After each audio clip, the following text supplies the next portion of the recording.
Buen día, hermanos. Muy feliz sábado para todos. Contentos de estar aquí en la casa de Dios, como decía Miguel. Un día hermoso, un día precioso. Y saben que quiero ser sincero con ustedes esta mañana. Quiero explicarles la motivación del título y del mensaje de esta mañana. Hoy en oración pensaba si lo digo o no lo digo, pero creo que somos hermanos en Cristo, hermanos en la fe. Tenemos que ser sinceros con nosotros. Y la motivación del mensaje de esta mañana fue que hace un tiempito recibo una noticia en mi WhatsApp que uno de los líderes de evangelismo de nuestra iglesia, por distintas razones personales, tenía que abandonar el ministerio, ¿no? Y la verdad que me puso muy triste, estuve toda una semana muy mal. Cuando decimos abandonar el ministerio, no lo tomemos como que la persona se perdió. Es un ser humano igual que nosotros, con sus luchas, con sus problemas, y la salvación de él para nada está en juego. Seguramente será un hombre que se seguirá congregando y seguirá trabajando para Dios desde otro lugar. Pero tuvimos la triste noticia que un líder de nuestra iglesia tuvo que abandonar el ministerio. Y me ponía a pensar también les quiero contar y abrir el corazón. No sé si recuerda a nuestro querido Pastor Luis, que estaba aquí con nosotros, el pastor anterior. Tuvo serios problemas personales y también tuvo que abandonar el ministerio. Él se sigue congregando en la iglesia, he hablado con él, sigue yendo a la iglesia, pero tuvo todo un año deprimido, un año de una profunda depresión. Y cuando les hablo de una profunda depresión, una persona que no se puede levantar de la cama ni salir de su casa. Y ante este panorama, ¿qué nos queda a nosotros? Y hoy estoy hablando por ahí de un ejemplo de algunos pastores, pero tenemos tantos casos de ancianos, de líderes de nuestra iglesia, hermanos que alguna vez se congregaban con nosotros y hoy no están en nuestras filas. Entonces eso me llevó a pensar en el tema de esta mañana y decir, ponerle el título al sermón, ¿cuál es la clave entonces para seguir adelante? Estamos viviendo en un tiempo de extrema crisis en nuestra iglesia, no sé si se están dando cuenta. Que la iglesia está pasando por una crisis a nivel dirigencial, a nivel de administración, a nivel de hermandad. La iglesia está siendo zarandeada fuertemente y es una de las, si quieren llamarlo, de las profecías, de las señales de que ya Jesús está volviendo. La iglesia está siendo zarandeada con mucha fuerza. Y en ese zarandeo hasta líderes que predicaban el mensaje con gran poder tienen sus problemas personales. Entonces mi pregunta es, ¿qué nos queda a nosotros? Pero quiero ser sincero con contar esto porque creo que es una pregunta que todos nos podemos hacer. Veo allí a los jovencitos, adolescentes, me hacen acordar a mi juventud, y a veces uno dice, ¿qué me queda a mí?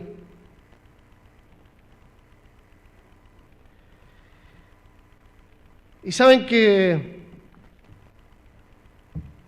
orando Dios me llevó a uno de mis versículos preferidos y una de las epístolas preferidas, que es la epístola a los Hebreos. Si me quieren acompañar, Hebreos.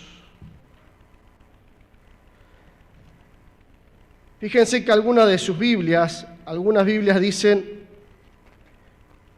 epístola del apóstol San Pablo a los Hebreos. Y otras Biblias dicen la epístola a los hebreos. ¿Saben que esta epístola, ya los eruditos han llegado a la conclusión que fue el apóstol Pablo que escribió la epístola a los hebreos? La epístola del apóstol San Pablo a los hebreos.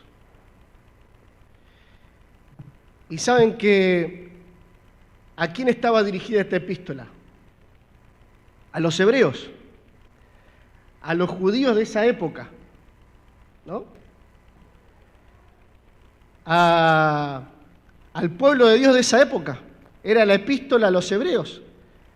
Pablo dirigiéndose a los hebreos. ¿Y por qué hago tanto hincapié con esto? ¿Por qué Pablo tenía que escribir esta epístola? Porque Pablo tenía que romper con un paradigma. Pablo es el gran disruptor de paradigmas, podríamos decirlo. El hombre que Dios eligió para romper paradigmas.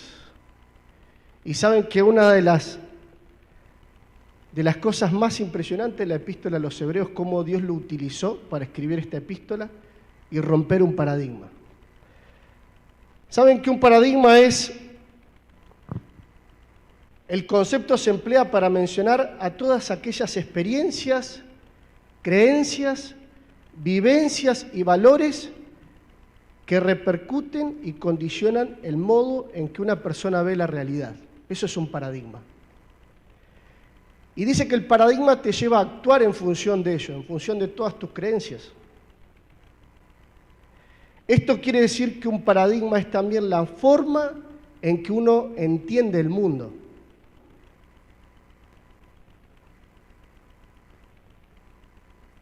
Y saben que, no sé si escucharon el término la grieta. Saben que en la Iglesia Apostólica había una gran grieta, un resquebrajamiento. El apóstol Pablo se encontraba dentro de su iglesia que todavía había personas que seguían haciendo el rito de llevar un corderito, de llevarlo al sacerdote y de pedir perdón por sus pecados por medio de ese rito. Se encontraba con muchos ritos que seguían estando en la iglesia apostólica. Y eso era un paradigma. Ustedes imagínense que por siglos, la cultura familiar, tu papá te enseñaba eso, la cultura era para el perdón de mis pecados. Tengo que llevar un corderito al sacerdote y ese corderito se sacrifica por mí. Palomas, aves, lo que se vendía en el templo. Y el apóstol Pablo se encontraba con que Jesús había venido, Jesús había muerto, y miraba a los costados, y había personas que por su paradigma lo seguían haciendo. Entonces, en este contexto, dice que Pablo escribe la epístola a los hebreos. ¿Cómo hago para convencerlos de que esos ritos ya se cumplieron en la persona de Jesús? Y esta epístola es para nosotros en el día de hoy. Y miren cómo empieza Pablo la epístola a los hebreos. Dicen que siempre, para romper un paradigma, siempre hay que encontrar un punto de encuentro con la otra persona. Algo que ella me entienda para después llevarlo a un lugar desconocido. Dios actúa así con nosotros, ¿no? A veces nos habla con cosas que entendamos para llevarnos a un lugar desconocido, a un paradigma. Les doy un ejemplo. Antes que conocieras a Jesús, antes que conocieras la iglesia adventista, tal vez podemos decir que un paradigma de la sociedad, ¿cuál es? Yo quiero que me sirvan. Yo quiero que me abaniquen. Yo quiero tener plata. Yo quiero que me sirvan. ¿Saben cuál es el paradigma de nuestra iglesia cuando uno conoce a Jesús? Es otro paradigma. ¿Yo estoy para qué? Para servir. Para brindarme al otro. Yo no estoy más para que me sirvan. Yo estoy para servir al prójimo. Es un paradigma, porque eso cambia rotundamente. A veces hasta nos ha pasado que tenemos hermanos que vienen a la iglesia y ese paradigma es difícil, ¿no? Yo quiero que a mí me sirvan, que a mí me traigan las cosas, que a mí me ayuden, que todo me hagan para mí. Pero Dios te pide cuando uno entra a la iglesia romper ese paradigma y yo estoy para servir al prójimo, para ayudar al otro. Yo estoy para brindarme a mi prójimo, no para que me sirvan. Ese es un paradigma que se rompe. Un ejemplo, tantos paradigmas que Dios nos pide que rompamos en nuestras estructuras mentales. Y acá está el apóstol, se dirige a los hebreos y miren lo que les dice. Dios, habiendo hablado muchas veces y de muchas maneras, Hebreos capítulo 1, en otro tiempo a los padres por los profetas. ¿Qué le dice al pueblo hebreo? Dios se comunicó por ustedes por medio de Moisés. Dios se comunicó con ustedes por medio de Isaías, por medio de Jeremías, por vuestros padres los profetas. Dios se comunicó así, mostró su voluntad. Pero dice el versículo 2, en estos últimos días nos ha hablado por el Hijo. Queridos compatriotas, dice Pablo, en estos últimos días Dios nos habló por medio de su Hijo. Se manifestó por medio de su Hijo. Y sigue diciendo, a quien constituyó heredero de todo y por quien asimismo hizo el universo. ¿Cómo lo coloca Jesús? Lo coloca en el mismo nivel que Dios. Está hablando a los hebreos y tiene que colocarlo en el mismo nivel que el Padre, en el mismo nivel que Jehová. Por eso dice, creador y hacedor del universo. Y miren lo que sigue diciendo Hebreos. ¿De qué habla Hebreos? Hebreos capítulo 4, versículo 12. Hebreos 4:12, sigue hablando a los hebreos. La palabra de Dios es viva, eficaz y más cortante que toda espada de dos filos. Este versículo es impresionante. Hasta partir el alma y el espíritu, las coyunturas y los tuétanos, y discierne los pensamientos y las intenciones del corazón. ¿Qué les está diciendo Pablo a los hebreos? Aquellos que escribieron los profetas es poderoso, tiene mucho poder. Los que escribió Moisés, lo que escribió Isaías, lo que escribió Jeremías. Y sigue diciendo acá, pero, el versículo 13 dice, y no hay cosa creada que no sea manifiesta en su presencia. Antes bien, todas las cosas están desnudas y abiertas a los ojos de aquel a quien tenemos que dar cuenta. Ojo que el apóstol Pablo también les dice, fíjate qué pasa en tu corazón. Fíjate que tu corazón está abierto a Dios. Todas las cosas están desnudas delante de Él. Y ahí el hebreo se encontraba con una disyuntiva, porque el hebreo estaba acostumbrado, paradigma, estaba acostumbrado a obedecer por lo que ven los de afuera. Paradigma. La religión de ellos era, yo soy santo por lo que ven.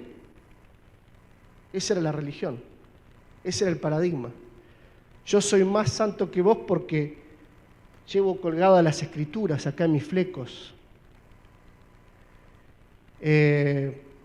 por todo lo que haces, sos más santo. Pero acá el apóstol le dice, ojo, que tu corazón está desnudo delante de Dios.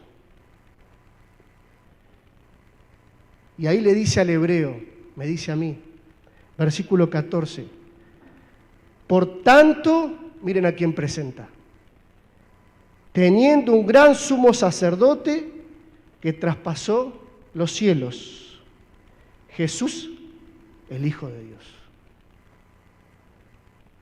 ¿Quién puede salvarte de tu corazón?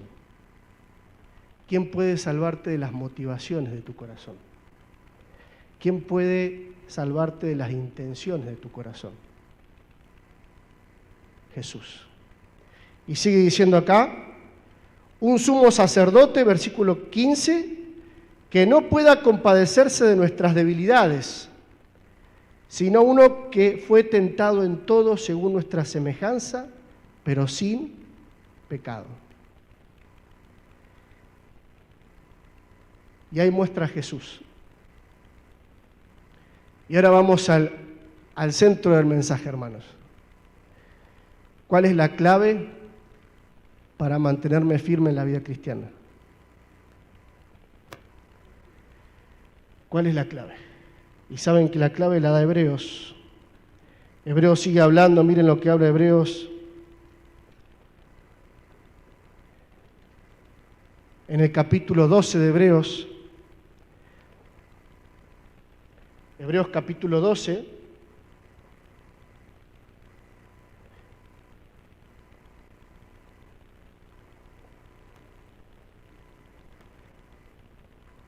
Hebreos 12:1. ¿Cómo dice el título? Capítulo 12 de Hebreos, mi Biblia dice, puestos los ojos en Jesús. Y dice el versículo 1, por tanto nosotros también, teniendo en derredor nuestro tan grande nube de testigos, despojémonos de todo peso y del pecado que nos asedia y corramos con paciencia la carrera que tenemos por delante. Y el versículo 2 dice, otra vez, puestos los ojos en Jesús, el autor y consumador de la fe, el cual por el gozo puesto delante de él sufrió la cruz, menospreciando el oprobio, y se sentó a la diestra del trono de Dios. Yo quiero estudiar con ustedes el versículo 1 y 2 de Hebreos. Por tanto, nosotros teniendo una grande nube de testigos a nuestro alrededor.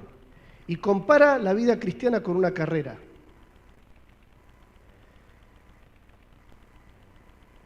Saben que acá está el primer consejo. Antes de la largada. Antes de la largada, dice que Pablo te dice, mirá las gradas. ¿Cuánta gente ves? ¿Hay muchos testigos? Dice que hay una grande nube de testigos en derredor nuestro. Mirá las gradas. ¿Y a quién ves? Dice que los atletas antes de partir, dice que iban con casi desnudos, con ropas muy sencillas, y se preparaban en las Olimpiadas de aquella época de la antigua Grecia para salir corriendo.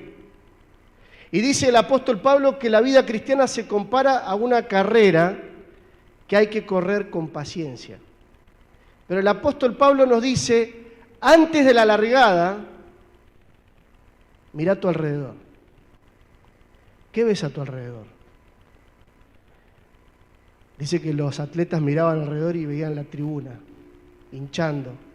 Una vez hablé con una persona, nunca fui a una cancha de fútbol, pero una vez hablé una persona que fue a ver un Boca River a Buenos Aires. Lleno, Boca River. Y mi pregunta fue, ¿qué sentiste en ese momento cuando estabas ahí en la tribuna? ¿Cuál fue tu sensación? Y esa persona me dijo, le pregunté, ¿qué fue lo que más te impactó de ir a ver un Boca River? Yo pensaba que me iba a decir, ver a los jugadores, ver los jugadores tan de cerca, ver las jugadas. ¿Saben lo que me dijo esta persona? Sentir cómo el piso temblaba y cómo la tribuna hinchaba por su equipo. Eso me impactó, dice. Sentir cómo la tribuna hinchaba por el equipo. Y cómo sentir que el piso temblaba y mi cuerpo temblaba por los gritos de la gente, por la tribuna de la gente. Y dice que el apóstol Pablo nos dice, antes de la largada, mira a tu alrededor y va a haber una grande nube de testigos. ¿Y cuáles son esos testigos? Capítulo 11 de Hebreos, 11:31. Los testigos son Moisés, Noé, Abraham. Y acá hay un testigo que me impresiona. Los testigos, esta hinchada te está diciendo, Pablo, vos podés. Alicia, vos podés. Ezequiel, vas a poder. Denise, vas a poder. La hinchada te está diciendo, vas a poder, porque estos que están en el capítulo 11 de Hebreos, pudieron. Y tienen las mismas debilidades que las tuyas y que las mías. Y pudieron. Y llegaron.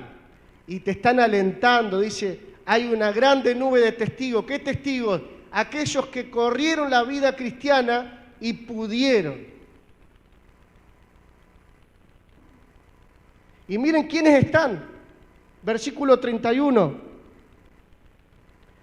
Por la fe cayeron los muros de Jericó después de rodearlos 7 días. Y miren quién aparece acá. Por la fe Rahab, la ramera, dice. Encima Hebreos le pone el nombre. La ramera no pereció juntamente con los desobedientes porque recibió a los espías en paz. Rahab, la ramera, está en ese podio de la fe ahí en las tribunas diciéndote, si yo pude, vos vas a poder.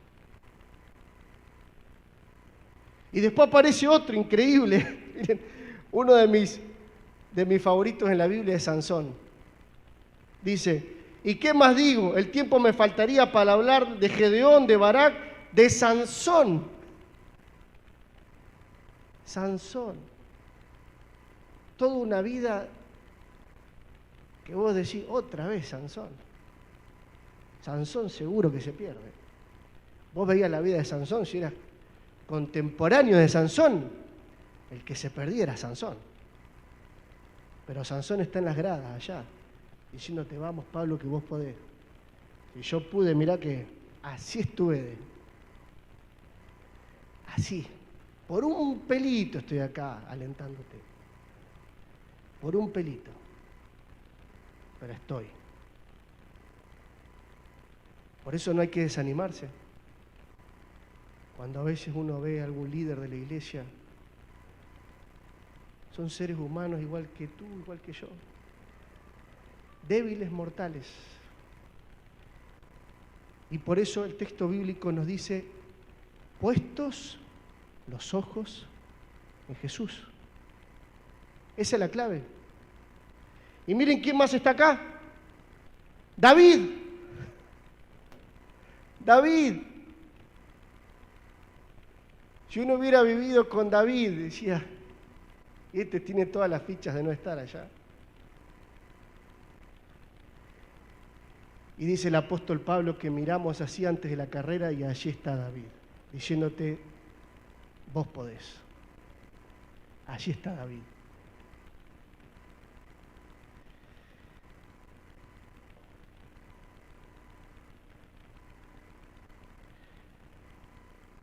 Dice el versículo 1, despojémonos de todo peso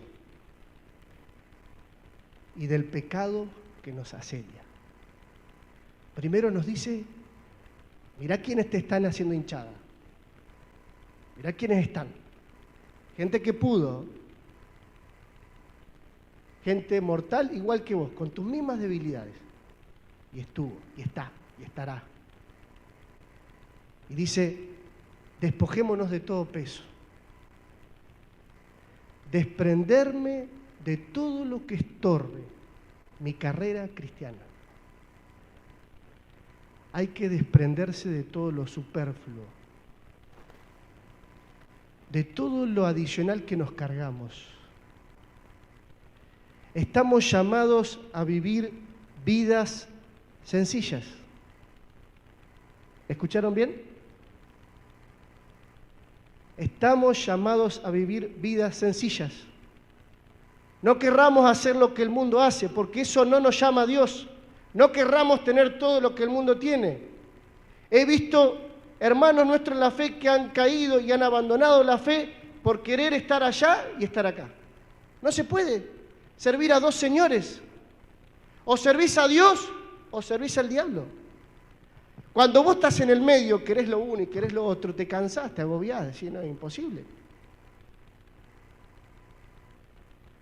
No se puede, despojémonos de todo peso, de todo lo superfluo, de todo lo adicional, de todo lo que Dios no nos pide. Dios te está pidiendo acá, la carrera cristiana, una vida sencilla, una vida despojada de todo peso. Y dice también, despójate de ese pecado que nos asedia. ¿Qué será este pecado que me asedia?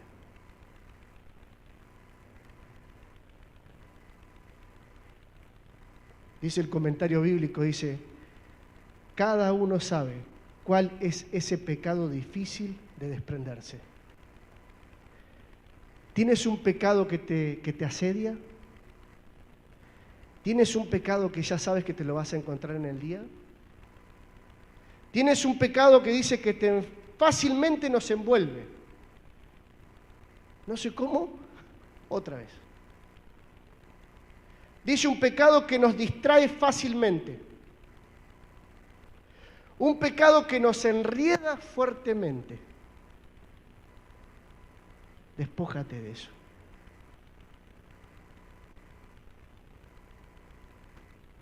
Ahora, Pablo, ¿cómo hago para hacer esto? Qué difícil. Es un pecado que me asedia, que no me deja en paz, que no puedo. ¿Cómo hago?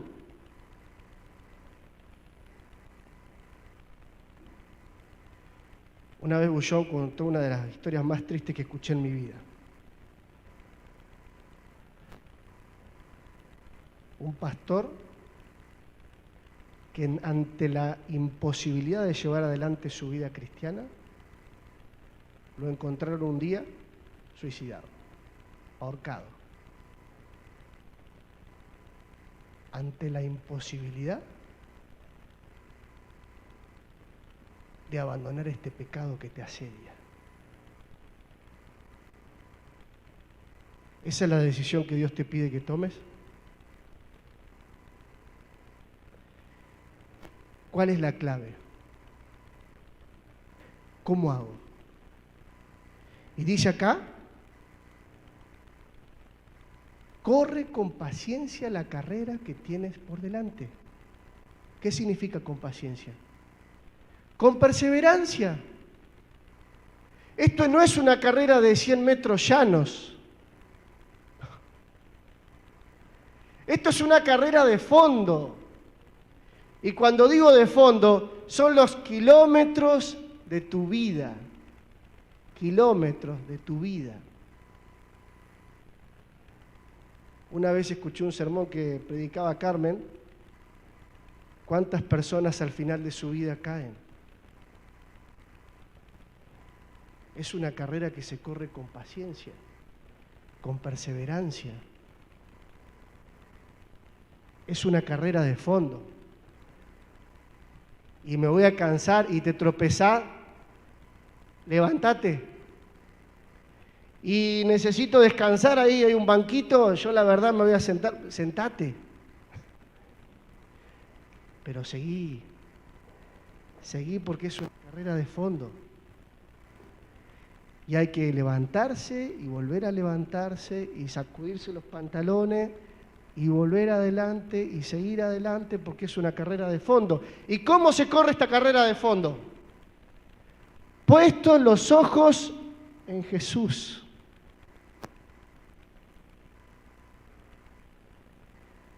Y de esto quiero hablar. Puestos los ojos en Jesús. ¿Saben que el diablo, hoy hablábamos en la lección, junto con Ezequiel, de la idolatría?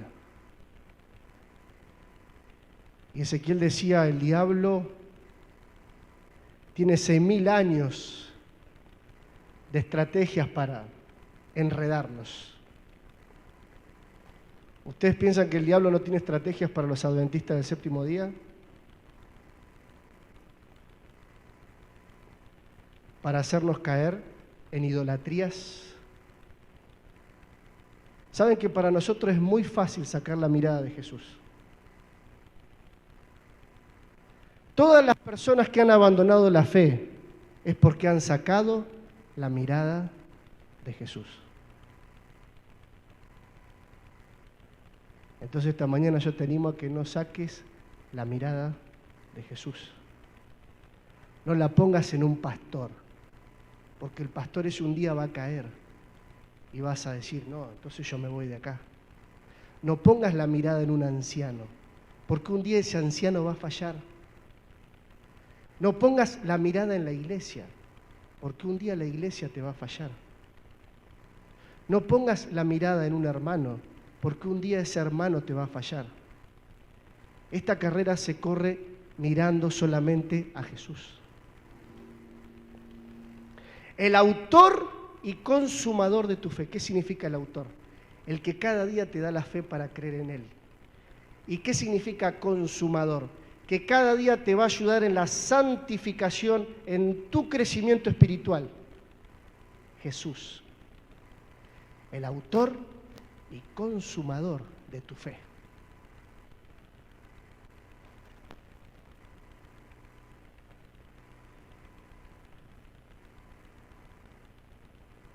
Yo me anoté algunas cositas que el diablo tiene algunas estrategias, como decía, para los adventistas del séptimo día. Acá te dice, puestos los ojos en Jesús. Y yo te voy a decir algo esta mañana. No pongas los ojos en tu yo. No pongas los ojos en tu yo. Y en los dos extremos estoy hablando. Cuando muchas veces he dicho en mi vida, yo no puedo, mirándome mi indignidad, mirando mi vida de pecado, cuando muchas veces dije no puedo, ¿saben qué uno tiene que mirar? La cruz de Jesús. Porque uno ahí dice, si Jesús vino a esta tierra, se jugó por mí, lo clavaron en la cruz, murió, sufrió el oprobio, ¿cómo no voy a seguir adelante por mí, Jesús? Si hiciste tanto por mí. Y ahí es cuando uno tiene que mirar a Jesús. Y no mires tu yo cuando digas yo puedo. Tú no puedes nada. ¿Quién es el autor y consumador de la fe? Jesús. Él es el que va a generar en tu vida fe. Tú no tienes nada para ofrecerle a Dios. No mires tu yo porque no tienes nada. No, pero mirá que yo sé hacer esto, yo tengo este don. Tú no tienes nada. Todo lo que tienes te lo da Dios. No tienes nada. Saca tu vista de tu yo, porque no tienes nada para ofrecerle a Dios. ¿Y cuándo vas a ser victorioso en la vida cristiana? Cuando saques tu vista del yo.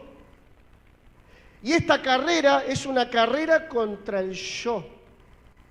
No vas a competir contra ningún hermano, no vas a competir contra nadie. Esta carrera es una carrera contra tu yo, que tiene que quedar nada. Cuando no quede nada de tu yo, vas a ser realmente victorioso en la vida cristiana. cuando sea 100% Jesús en tu vida y 0% tu yo, vas a ser victorioso en la vida cristiana. Pero mirá que yo tengo esto para ofrecerle. ¿No tienes nada para ofrecerle a Dios? Nada. Y no necesita nada de ti, solamente que lo aceptes, tu corazón. Dame, hijo mío, tu corazón. Hoy hablamos de la libertad.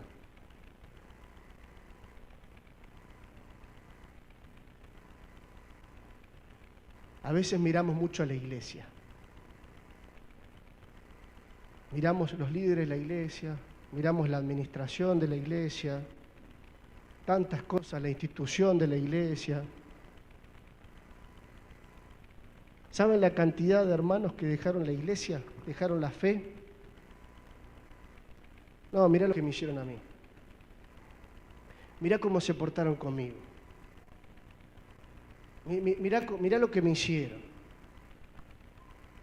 Hermano, así no se corre la vida cristiana, se corre mirando los ojos en Jesús, no mirando la iglesia. La iglesia es un medio de salvación, no es un fin en sí mismo. Es un medio que Dios tiene para que sus hijos se salven. Pero no es un fin en sí mismo. No mires la iglesia, porque la iglesia es algo de este mundo, algo terrenal. Si miras la iglesia, tarde o temprano vas a estar de las puertas para afuera. Porque siempre te va a pasar algo. Yo les voy a contar y les voy a abrir mi corazón. Las peores cosas que me pasaron en mi vida, que me amargaron el alma, que me amargaron de veras el alma, me pasaron acá dentro de la iglesia. Y le voy a contar algo que la veo a mi esposa ahí. Me pasó algo en la iglesia, con hermanos de iglesia, que me pasé toda una noche llorando sin dormir, por el dolor que me causó ese acto que ocurrió dentro de la iglesia. Toda una noche, no me olvido nunca más, toda una noche sin dormir y llorando, por algo que pasó en la iglesia. Ahora, si yo me quedo con la iglesia, no estaría predicando acá hoy. Puestos los ojos en Jesús. Cuando tú tienes una experiencia viva con Jesús, cuando tu religión depende de tu experiencia con Cristo, no importa lo que suceda en la iglesia. Yo estoy en la iglesia para servir, no para esperar nada de la iglesia, no espero nada. De Jesús espero y Jesús me da todo. ¿Cuántas veces tendría que haber abandonado la iglesia si mi mirada hubiera estado puesta en la iglesia? ¿Cuántas veces? Pero el apóstol dice, esta carrera se corre mirando a Jesús. Mira a Jesús.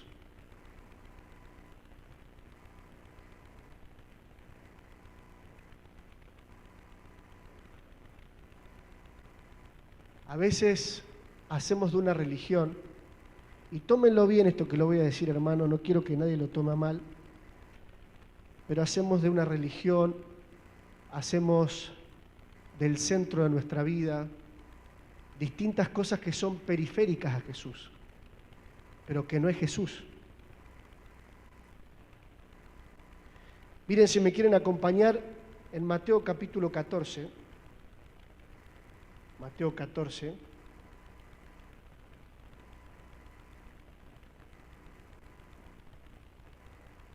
Mateo 14,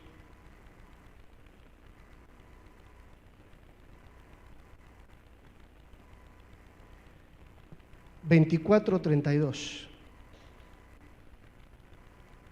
versículo 24, Mateo 14, versículo 24. Este es un claro ejemplo de alguien que sacó la mirada de Jesús.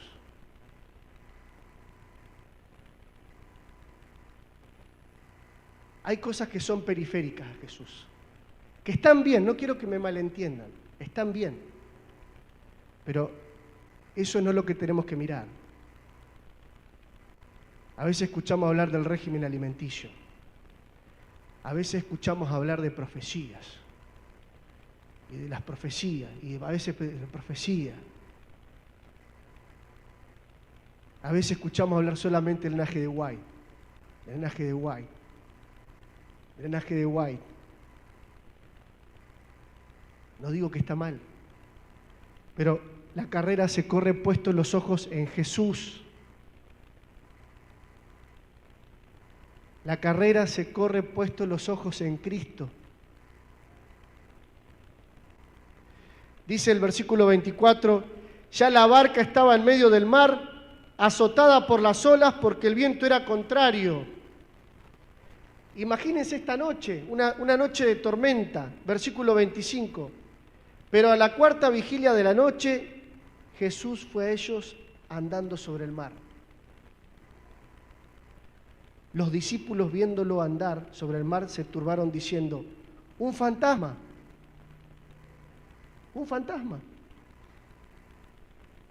Y gritaron de miedo. Pero enseguida Jesús les habló diciendo, tened ánimo, soy yo, no temáis. Entonces le respondió Pedro y dijo, Señor, si eres tú, manda que yo vaya a ti sobre las aguas. ¡Qué osadía! ¡Qué osadía! Si eres tú, manda que yo vaya caminando sobre las aguas. ¿Ustedes se imaginan esto? Caminar sobre las aguas en una noche llena de tormenta. Y acá hay una gran lección para nosotros. Jesús va a hacer cosas en tu vida que tú ni imaginas, que es caminar sobre las aguas.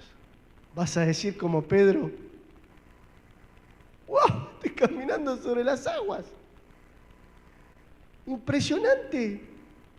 Imagínense a Pedro, baja así y empieza a caminar sobre las aguas. Y dice el texto bíblico que lo miraba a Jesús y caminaba sobre las aguas. Pero ¿qué pasó con Pedro? Dice que en el medio del camino empezó a mirar para los costados. Y empezó a ver la turba y la tormenta y la negrura de la noche. Dice que empezó a ver el viento, las olas. Y cuando miró para el costado, dice que Pedro se empezó a hundir. Como dicen los chicos, glu, glu, glu, glu, glu, glu, glu, glu. Se empezó a hundir cuando miró para el costado. ¿Cuál es la lección que te quiero dejar esta mañana? Mi querido hermano, camarada, compatriota del cielo, tenemos una carrera de fondo por delante y esta carrera se corre puestos los ojos en Jesús.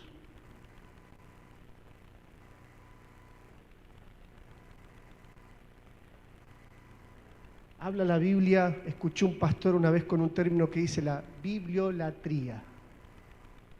La bibliolatría. A veces adoramos más las doctrinas que a Jesús. Eso le pasaba a los rabinos, le pasaba a los fariseos, ¿se acuerdan? Ustedes piensan que acá tienen la salvación, pero la Biblia da testimonio de mí. Cuando leo la Biblia, ¿con qué actitud voy a la Biblia? ¿Con qué actitud? La actitud debe ser encontrarme con Jesús. Señor, quiero encontrarme contigo. Muéstrame la persona de Jesús en la Biblia. No quiero aprender más, saber más que el otro. Quiero encontrar la única fuente de poder, de vida, de gozo y de paz, que es Jesús. Salió en Infobea una noticia que decía el club de las 5 a.m. Me llamó la atención. El club de las 5 a.m. ¿Qué hace esta gente? Me llamó la atención porque es muy parecido a lo que tenemos que hacer nosotros. Dice que se levantan, hacen algunos ejercicios de estiramiento de los músculos, toman agua y dice que leen alguna meditación, algún texto, algo que les guste, lo leen a la mañana. Y dice que también practican el yoga. A las 5 a.m., se llama el Club de las 5 a.m. Dice que es la mejor hora para meditar, para encontrarse con uno mismo. Ese es el gran error. El mejor horario. Ahora, mis hermanos, nosotros tenemos que poner la mirada en Jesús, no en nosotros, porque Él es la fuente exterior a nuestra vida de gozo, de paz y de vida. Por eso es tan importante encontrarnos con la persona de Jesús. ¿Necesitas paz en tu vida? Encuéntrate con Jesús. ¿Necesitas más alegría en tu vida? Encuéntrate con Jesús. ¿Necesitas tener más vida en tu vida? Encuéntrate con Jesús. ¿Cómo nos ven la gente de afuera? ¿Les gusta nuestra religión? ¿O nos ven así?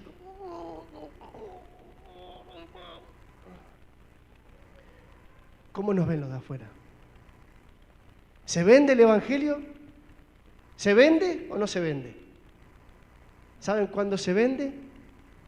Cuando en nuestra vida está Jesús. También las profecías, está bien el linaje de White, está bien el régimen alimentillo, está todo bien. Pero en nuestra vida tiene que estar Jesús. Jesús tiene que ser el centro de nuestra vida. Y esta carrera es una carrera de fondo que se corre puestos los ojos en Jesús. No mires a otro lado, que no te pase como Pedro, que uno empieza a mirar al costado. Pero mira, fui a la iglesia, no me saludó, me cortó el rostro, no voy más. Fui a la iglesia, me miró de arriba abajo, me miró cómo estaba vestido. ¿Qué le importa cómo voy vestido? Cuando vengo a la iglesia mirando a Jesús, vengo a encontrarme con Jesús y miro a Jesús y vengo a servir a Jesús y nada más. Lo que haga mi hermano, cosa de él, y el Señor lo va a juzgar y el Señor tiene su crecimiento para con él. Que Dios nos bendiga, hermano. Y esto sale del corazón, porque somos compatriotas y camaradas para llegar al cielo. Si no nos animamos entre nosotros, ¿quién nos va a animar? Amén.